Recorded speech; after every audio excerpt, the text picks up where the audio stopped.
కుమారుడా నన్ను దాటిపోకయా, నజరేతువాడా నన్ను విడిచిపోకయా. దేవుని వాక్యాన్ని చదువుకుందామా? సిద్ధంగా ఉన్నారా దేవుని మాటలు వినడానికి? అందరూ బైబిల్ తెరవండి. బైబిల్ ఉన్నవారు అందరూ కూడా మార్కు సువార్త 1వ అధ్యాయం 29వ వచనం నుండి 31వ వచనం వరకు చదువుకుందాం. The gospel according to Mark chapter 1 and let us read from verse 29 to 31. నేను చదువుతాను, దయచేసి బైబిల్ ఉన్న వారందరూ నేను చదువుతున్న అలా ఉన్నాయో లేదో పరిశీలించేయండి. వెంటనే వారు సమాజ మందిరములో నుండి వెళ్ళి యాకోబుతోనూ యోహానుతోనూ సీమోను ఆంద్రే అను వారి ఇంట ప్రవేశించిరి. సీమోను అత్త జ్వరముతో పడి ఉండగా వెంటనే వారు ఆమెను గూర్చి ఆయనతో చెప్పిరి. ఆయన ఆమె దగ్గరకు వచ్చి చేయి పట్టి ఆమెను లేవనెత్తును. అంతటా జ్వరము ఆమెను వదలెను గనుక ఆమె వారికి ఉపచారము చేయసాగెను. దేవుని పరిశుద్ధ నామానికి మహిమ కలుగును గాక.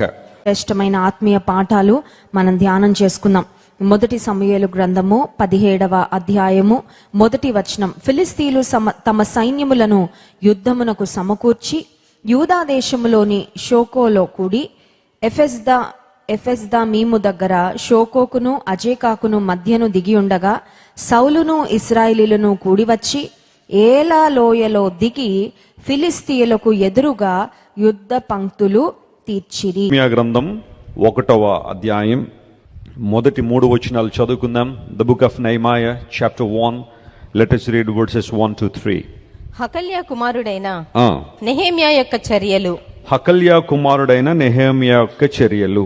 20వ సంవత్సరములో కిస్లేవు మాసమున నేను షూషను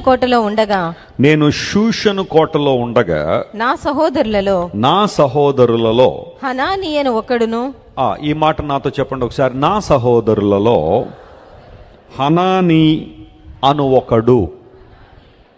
హనానీ, అతని పేరు అందరూ పలకండి, హనానీ. యూదులలో కొందరును వచ్చిరి. నా సహోదరుల్లో హనానీ అనే నా తమ్ముడు మరియు యూదుల్లో కొంతమంది నా దగ్గరకు వచ్చారు. చెరపట్టబడిన వారిలో మిగతా వారందరూ కూడా తప్పించుకుని యూదులను గూర్చియు యెరూషలేమును గూర్చియు నేను వారిని అడుగగా వారు చెరపట్టబడిన వారిలో శేషించిన వారు ఆ దేశములో బహుగా శ్రమను నిందను పొందుచున్నారు. మరియు యెరూషలేము యొక్క ప్రాకారము